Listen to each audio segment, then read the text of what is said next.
সেদিন বৃদ্ধা মায়ের হাতে কোনো ঠিকানা ছিল না, ছিল শুধু কয়েকটা পুরনো স্মৃতি।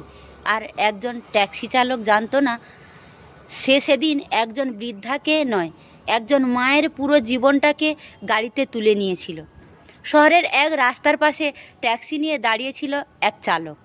হঠাৎ সাদা শাড়ি পরা এক বৃদ্ধা এসে বললেন, বাবা, আমাকে কয়েকটা জায়গায় নিয়ে যাবে?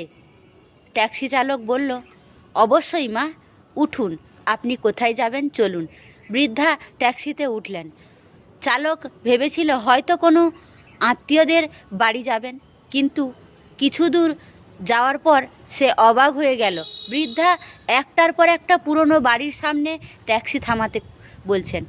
কোথাও তিনি কিছুক্ষণ দাঁড়িয়ে থাকছেন, কোথাও জানালা দিয়ে তাকিয়ে চোখ মুছছেন। শেষ পর্যন্ত চালক আর থাকতে না পেরে জিজ্ঞেস করলো, মা, আপনি কি কাউকে খুঁজছেন?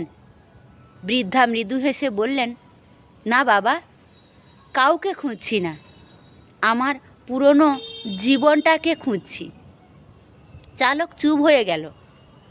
বৃদ্ধা প্রথম যে বাড়িটা সামনে নিয়ে গেলেন সেটার দিকে তাকিয়ে বললেন, এই বাড়িটাতেই আমার ছেলে ছোট থেকে বড় হয়েছে।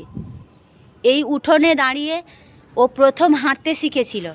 পড়ে গিয়ে হাঁটু কেটে গেলে আমার আঁচল দিয়ে ওর রক্ত মুছে দিয়েছিলাম। কিছুক্ষণ চুপ করে ছেলে বললেন, আজ বাড়িটা আছে, শুধু আমার ছেলেটা আর নেই। ট্যাক্সি আবার চলতে শুরু করলো। কিছু দূর গিয়ে বৃদ্ধা বললেন, বাবা, ওই রাস্তার মোড়টাই একটু দাঁড়াবে। ট্যাক্সি থামলো। বৃদ্ধা জানালার বাইরে তাকিয়ে বললেন, এখানেই একদিন আমার ছেলে আমার হাত ধরে বলেছিল, মা, আমি বড় হয়ে একদিন তোমাকে অনেক দূরে ঘুরতে নিয়ে যাব। বৃদ্ধা হেসে বললেন, দেখলি বাবা, ও বড় হয়েছে, কিন্তু আমাকে ঘুরতে নিয়ে যাওয়ার সময় আর হয়নি। চালক আর কিছু বলতে পারল না। এরপর বৃদ্ধা তাকে নিয়ে গেলেন একটা পুরনো স্কুলের সামনে। বললেন, এখানে ও পড়তো। স্কুল ছুটির সময় আমি গেটের সামনে দাঁড়িয়ে থাকতাম।